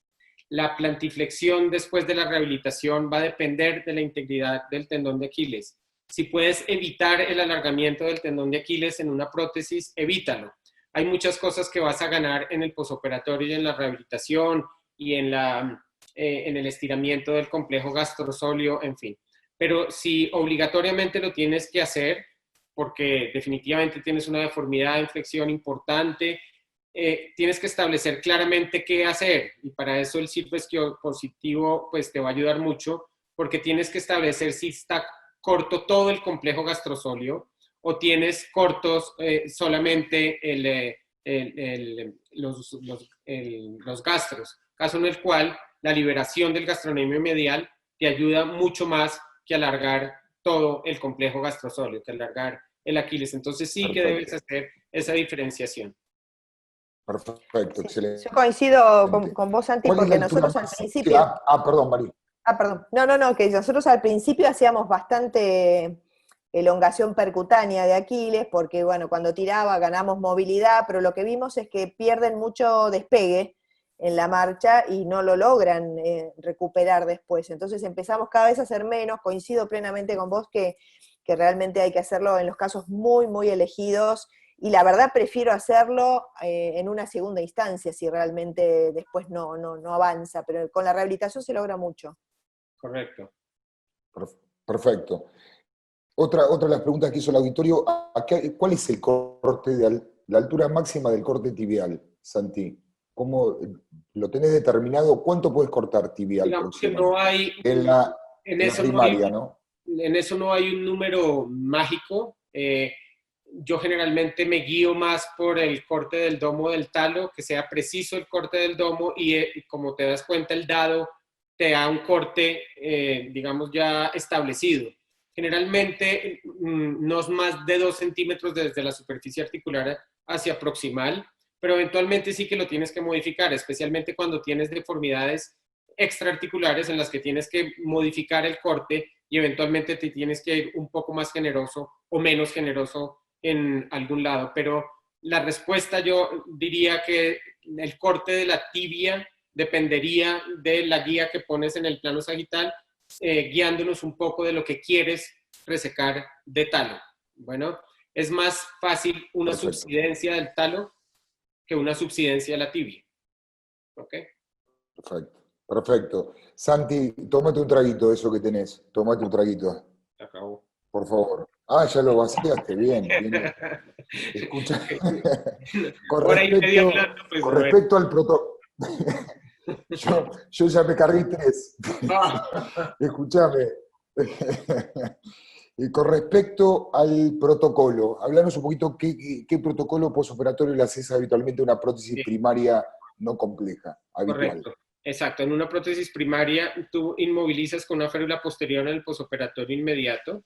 Es una férula que normalmente la dejamos 2 semanas, o cuando vayas a mirar los puntos.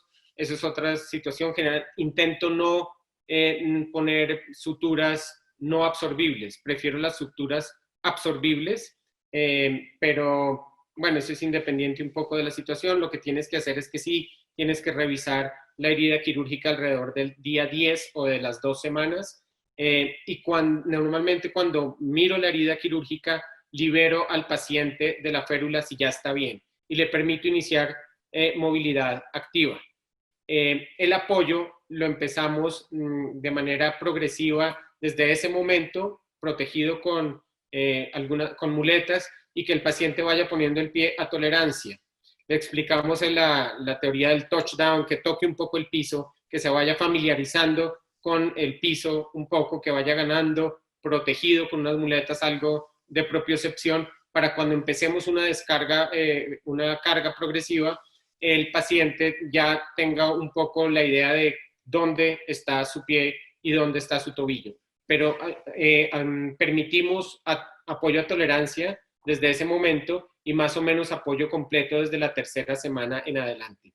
¿Es conveniente el apoyo en las prótesis? Bueno, a veces cuando tenemos que combinar la prótesis con algún otro gesto quirúrgico, como una osteotomía supramalleolar o como una osteotomía del calcáneo, que no lo hago yo, en manos bueno, sí que hago osteotomías del calcáneo, pero por ejemplo, nunca hago una osteotomía supramalleolar en el mismo tiempo quirúrgico de una prótesis. Entiendo que en manos expertas como el profesor Hinterman es posible. A mí, primero, me parece técnicamente muy difícil de hacer. Yo prefiero hacerlo en 2 tiempos. Corrijo la osteotomía primero, si es supramalleolar, y después, cuando está consolidada, pongo la prótesis. Y una de las razones es lo que estamos hablando. Tú quieres, dentro de tu protocolo de rehabilitación, un apoyo precoz. Si le haces una osteotomía, por ejemplo, de adición, obligatoriamente vas a tener que restringir el apoyo hasta que tengas una evidencia radiográfica de consolidación. Y eso te va a diferir el protocolo de rehabilitación. Y lo que sí hemos visto es que a estos pacientes les va mejor si se adhieren a un protocolo en el que incluyes un apoyo rápido. Es beneficioso para el paciente apoyar rápido y empezar a mover lo antes posible. 3 semanas de Perfecto, Santi. Escuchame otra de las cosas que yo veo, a diferencia de las prótesis de la generación de íntegra que estamos poniendo en Argentina, esta es una prótesis semiconstreñida tibial, ¿no? ¿Qué inconvenientes? Porque la íntegra perdona con respecto al plano de colocación en la rotación de los componentes. ¿Qué parámetro tenés en los cortes talares para no equivocarte en esto, ¿no? A pesar que el talo acompaña la tibia, pero es importante tener algún concepto de rotación. Sí, sí, por supuesto. No solamente en las rotaciones en la tibia y en el talo, sino en las deformidades en varovalgo. Hay que tratar de ser lo más precisos posible, porque efectivamente si tienes un corte irregular, aseguras poner una prótesis irregular. Digamos que esta es una prótesis, tú decías, es una prótesis que se contiene en la metáfisis tibial y tienes que asegurarte en lo posible de que la prótesis en el componente tibial queda en una posición lo más precisa posible. El talo, en ese orden de ideas, va a seguir la posición de la tibia, pero los cortes del talo también son exigentes. Y era un poco lo que les decía y en lo que se van a enfrentar próximamente cuando empiecen a implantarla. Hay muchos cortes que terminas haciendo a mano alzada, porque después de que pones la guía de corte del talo, haces el corte posterior y los chamfers anteriores, cuando quitas la guía de corte te vas a dar cuenta que tienes irregularidades en el talo, en todos los aspectos. Y muchas veces lo tienes que terminar a mano alzada. Y ahora esto, por supuesto, depende del cirujano, pero pues nos pasa a todos y obviamente es muy cirujano dependiente. En ese orden de ideas también, que yo sé que lo tienen muy claro y especialmente pues todos los que hacen prótesis en Argentina, bueno, y en el resto del mundo, estos son cirugías en las que no debes entrar con un ayudante quirúrgico que no haga lo mismo que tú. Tu ayudante principal, el ayudante quirúrgico 1, debe ser una persona que haga prótesis o que tenga por lo menos un entrenamiento cercano a la prótesis, que te permita ver en todos los planos. 4 ojos técnicamente entrenados ven mejor que dos ojos técnicamente entrenados. Tienes más planos. Y por tranquilidad de las coronarias, por todo, entra siempre con alguien que sepa lo mismo que tú. Y ojalá más que tú. Y ojalá alguien que comparta la responsabilidad del paciente. Que tus coronarias no sean las únicas. Que la otra persona de alguna forma comparta la responsabilidad. Entonces, son cosas que tampoco son una opinión personal. De prótesis se ha escrito todo, desde la mejor hora para operar una prótesis hasta el mejor implante, se ha discutido todo. Y una de las cosas que definitivamente te cambian mucho es entrar con un partner que tenga más o menos los mismos criterios que tú tienes. Buen consejo. Yo la primera Infinity te invito a vos para que venga, que sea uno que más... No veo la hora de poder explicar. Venite, acá en Argentina ahora es ideal. Escúchame, Santi, otra pregunta de uno de mis maestros, el doctor Niño Gómez, dice, ¿qué durabilidad y rango de movilidad tiene la prótesis y si hay algún estudio comparativo con alguna de las prótesis más representativas en relación a esto? Yo no he hecho ese trabajo. Un honor, doctor Nillo. Lo que sí, mi primera publicación la hice con Salto.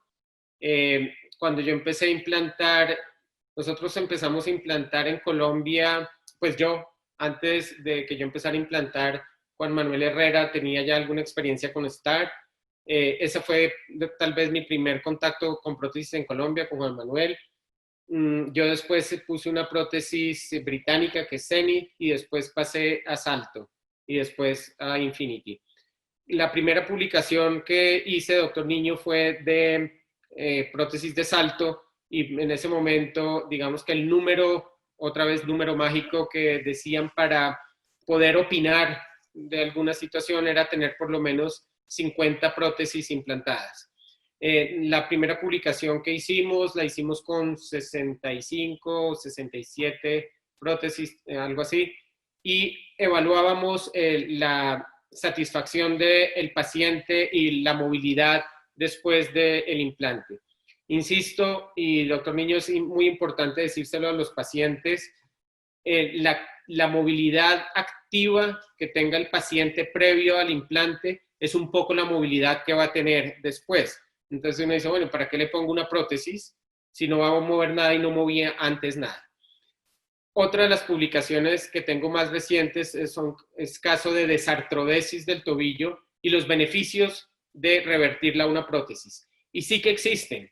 La función, la marcha, la calidad de la marcha mejora dramáticamente porque no solamente debemos pensar en la movilidad activa de la articulación tibiotalar, sino lo que les hablaba un poco, la movilidad pasiva que tiene el tobillo y la articulación subtalar durante las fases de la marcha. Solamente por el hecho de poner el pie en el momento del choque del talón, con un poco del valgo funcional y en fin, y despegar con un poco de varo del retropié, hace que la fuerza de reacción al piso lleve la fuerza hacia la prótesis. Y la prótesis tiene movimiento en ese sentido. Y tiene movimientos generosos que llevan el tobillo desde extensión hasta la flexión.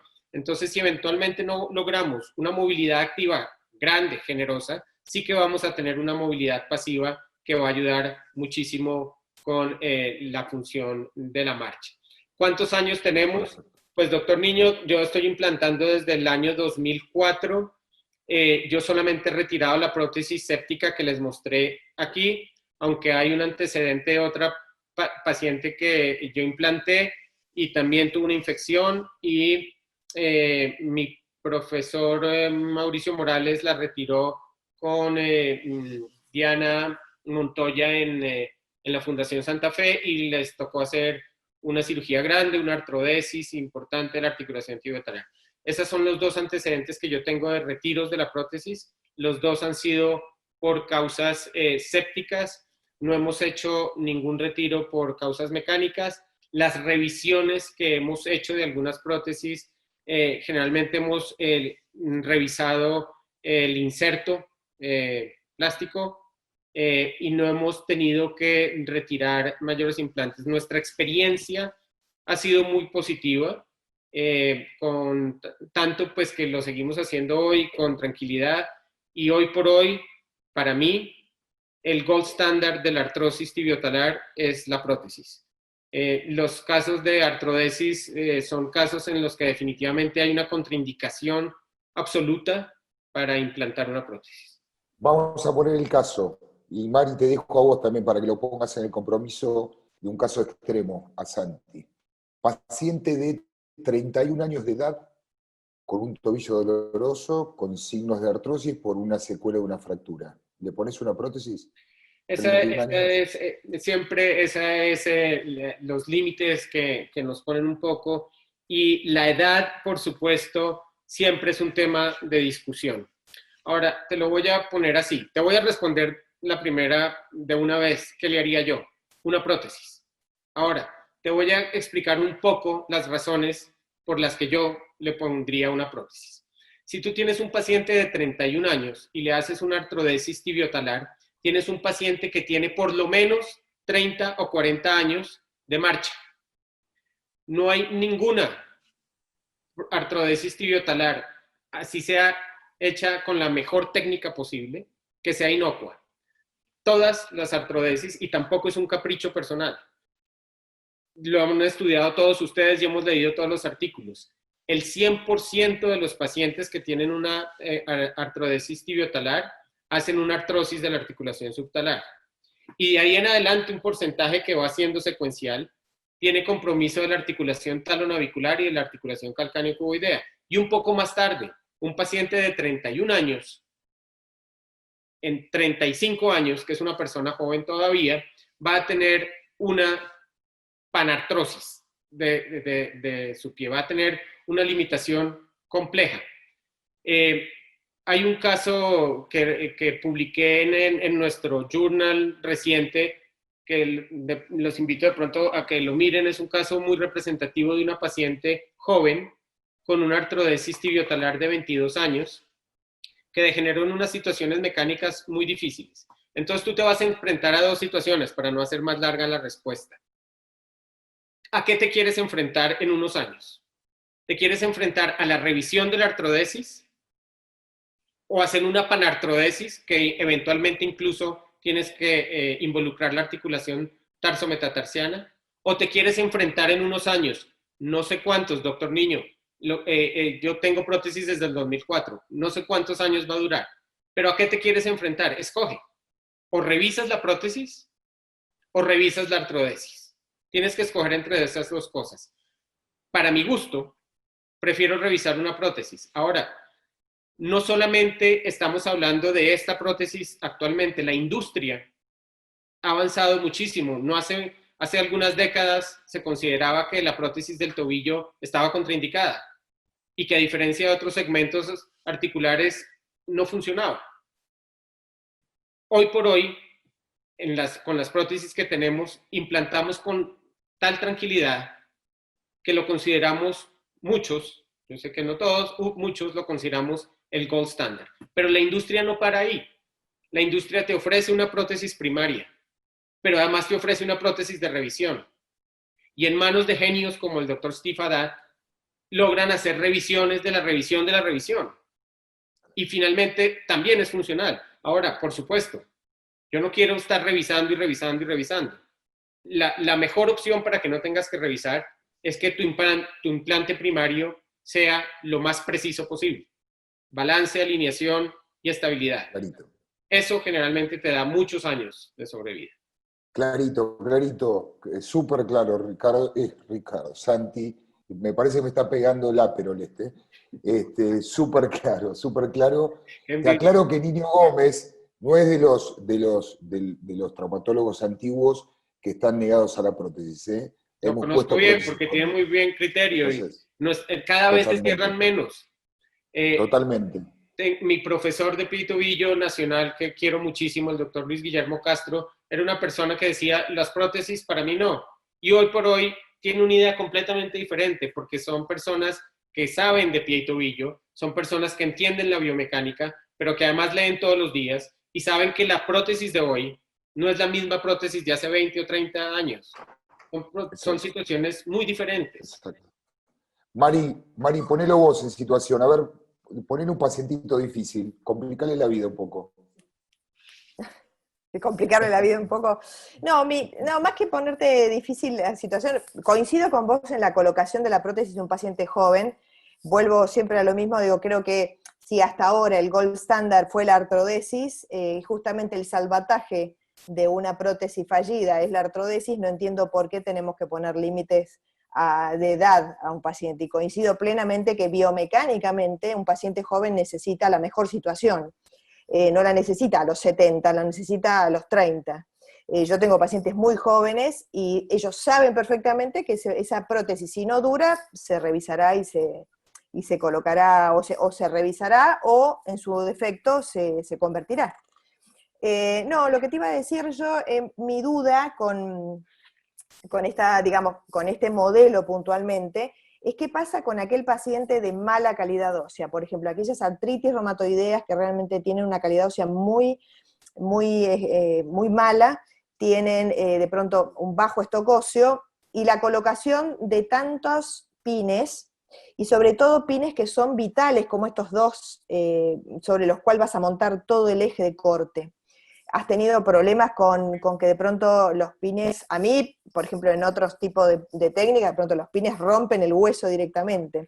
Entonces mi pregunta es esa, ¿has tenido complicaciones con los pines en pacientes de mala calidad ósea? Marina, cuando yo hablo de algunas complicaciones y sugiero hacer algunas cosas es porque me ha pasado de todo. He tenido muchas cosas, muchos momentos desagradables intraoperatorios, y en ese momento, Vasquito, es cuando digo, es mejor tener un partner que sufra con uno.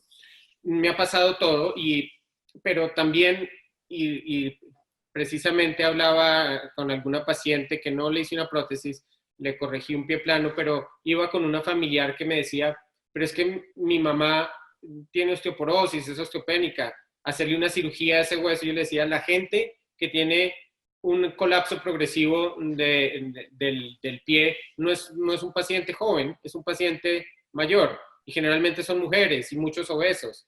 Y esos son los pacientes que tenemos que operar. La calidad ósea, aunque es algo que nos gustaría que fuera la mejor de las posibilidades, pues son los pacientes osteopénicos, osteoporóticos, los que nos tenemos que enfrentar. El paciente que tiene una artrosis tibiotalar de larga data, pues es un paciente que ha hecho una osteopenia por desuso o por bajo uso, o el paciente reumatoideo es un paciente osteoporótico, y son pacientes a los que nos tenemos que enfrentar. Una de las ventajas de estos implantes es la superficie porosa que tiene una osteointegración generosa, pero además son prótesis de resuperficialización, y el sacrificio óseo no es mayor. Ahora, la gran mayoría de los pines, Marina, y lo vas a ver cuando empieces a implantar, la gran mayoría de los pines que usas salen con el bloque óseo que vas a sacrificar.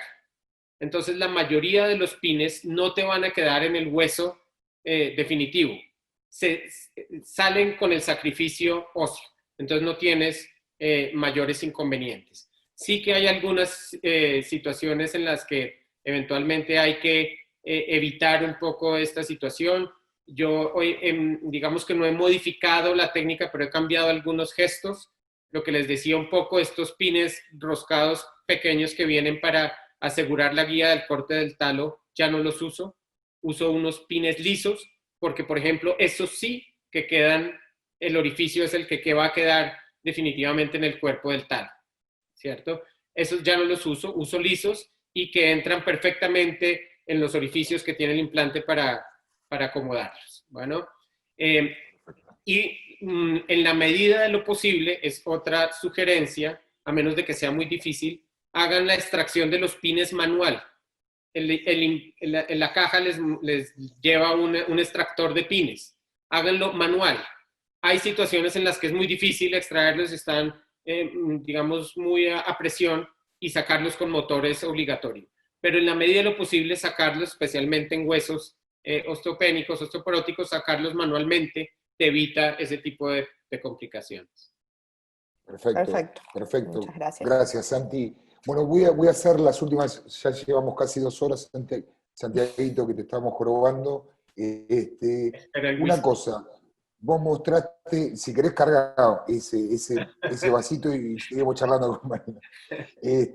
Vos mostraste talo un retroverso impactado atrás, cuando está el talo, que es la generalidad en las artrosis de tobillo, anteverso, ¿hay que tener cuidado con algo en particular cuando el talo está anteverso? De hecho, alguna de las imágenes que te mostré es eso. Digamos que la particularidad en esos casos es una fibrosis importante atrás. Hay una fibrosis en la parte posterior de la articulación tibiotalar que generalmente te impide llevar el talo hacia posterior. Y lo primero que debes hacer, insisto, es entrar a esa articulación y liberar con un cincel. Y cuando tú entras atrás, también liberas fuerte. Es una manipulación enérgica. Y tú sientes como se rompen muchas de esas fibrosis atrás. Y solamente empiezas el implante cuando tú estés seguro que manualmente estás reduciendo el talo. Si el talo no te reduce, no intentes implantar todavía. Aunque eventualmente hay alguna situación que también mejora, que es cuando haces la resección del bloque óseo de la tibia. Mucha de la cápsula que estaba adherida se va también con eso. De hecho, uno de los gestos quirúrgicos más difíciles en las prótesis es la resección del bloque óseo de la tibia, porque siempre está muy pegado atrás en la cápsula. Pero cuando finalmente logras resecar ese bloque óseo, mucha de esa fibrosis posterior se va con ese bloque óseo. Y eso te permite reducir los milímetros que te faltaban un poco después de haber hecho esta liberación generosa de las fibrosis. Perfecto. Yo vi un videíto de Infinity donde se extraen el bloque óseo a través de 2 pines. ¿Eso vos lo haces así o es más artesanal? Mira, es lo más difícil y uno, si hay algo en lo que uno aporta eventualmente en la técnica es en la resección de ese bloque óseo. Ese bloque es difícil de extraer. Hay un disector de cápsula que tiene también el instrumental. En la caja tienes un disector de cápsula que es a 90 grados. Te ayuda a veces un poco sí, un poco no, pero te ayuda un poco a liberar atrás la cápsula del segmento óseo. Y muchas veces de lo que nos ayudamos es de un chance que introducimos en el fragmento de la tibia. Introducimos ese chance y manipulamos también para ir soltándolo. La gran mayoría de las veces no sale el bloque completo. Cuando sale completo, hay fiesta en la sala de cirugía. Muchas veces nos toca terminar resecándolo con una gubia y ir sacándolo a pedazos porque está muy, muy pegado atrás. Pero hay muchas cosas. Un tip, ya que hablamos de eso, es cuando tengas ya el bloque, lo mueves con los pines hasta que tenga una movilidad generosa. También dentro del instrumental ustedes van a tener un cincel que se llama el cincel a 90 grados. Es un cincel de corte que te ayuda a regularizar las 2 esquinas, la esquina medial y la esquina lateral, y que viene con el número para que tú profundices percutiendo hasta el número que escogiste de la prótesis. Si escogiste una prótesis 3, percutes hasta que esa línea llega al 3 a nivel de la cortical anterior de la tibia. Y ese cincel a 90 también lo manipulas. Y entonces eso te ayuda a despegar. Y otra tip que eventualmente hago en ese momento es manipulas, entonces ya tienes la parte dorsal donde te va a quedar implantada la prótesis en el plafón tibial, abajo vas a tener el corte que hiciste de la tibia y ahí metes, que también te lo trae los implantes, le pones un spreader, hay unos spreaders ahí y son spreaders que son planos, que no te van a poner en riesgo, no sé, bueno, si tienes un hueso muy osteoporótico ni lo intentes, pero ese spreader lo puedes poner, o 2 spreaders, y los pones al tiempo y los activas, y eso hace que el bloque óseo baje, descienda, y se despega también un poco de la cápsula posterior. Pero lo que te digo, muchas veces terminamos resecándolo con gubia porque es dificilísimo a veces de sacar. Perfecto, clarísimo. Última pregunta, Santi, así te liberamos un poquito, que fue reiterativa y Niño Gómez está insistente. Cuando hay que rellenar cavidades y geodas, ¿De dónde sacás el injerto? Si le pones injerto, ¿y de dónde lo sacás? Si usás sustitutos o autólogos. Si la calidad ósea del bloque que sacaste es buena, ese es el mejor injerto óseo. Ese es el mejor. Tienes una cantidad generosa de injertos para rellenar geodas. Pero igual tienes la metáfisis de la tibia ahí, tienes el calcáneo, tiene incluso, pues si fuera necesario, considerar la cresta ilíaca. Pero, doctor Niño, el bloque óseo es suficiente para sacar injertos para rellenar una geoda. Tiene el bloque de la tibia, doctor Niño, tiene aunque no muy generoso, pero tiene el corte del domo del talo, y de ahí es suficiente para rellenar de injertos. Perfecto. Bueno, Mari, ¿te quedó alguna pregunta para hacerle a Santi, pobre, que tiene ganas de tomar su whisky a esta hora ya? No, por ahora no, pero cuando ponga la primera seguramente lo llamaré nuevamente. Pero no, todo bien. La verdad, Santi, un genio, ¿eh? Muchísimas gracias. Claro que sí, ahí Estamos estaré. todos igual. Bueno, gran capacidad, Santi, un placer, ganas, y extrañándote, juntarnos y tener una charlita con unos traguitos. Un placer. Un abrazo. Bueno, genio, placer. Bueno, un abrazo. muchas Gracias a todos, perdón. Gracias, Santiago, gracias el doctor Arrondo y la doctora Carrasco también. Les recuerdo que esta charla la pueden ver en nuestro canal de YouTube, en el canal de CrossMed de YouTube, así que seguramente va a estar disponible la semana que viene, por si quieren repasarla, que estuvo, la verdad que muy educativa, muy divertida, muy didáctica, así que de nuevo, gracias, doctor Guerrero, y esperemos verlo pronto, allá en Cartagena, como dijo antes. ¿Está bien? Plata, donde sea, donde claro, sea. Por supuesto. Muchas gracias a todos, Abrazos. Chao, bueno, Santi, querido. Gracias. Chao, María. Hasta luego. Marina, Gracias a todos. Gracias, Chao, chao. Diego. Gracias, Abri. Gracias.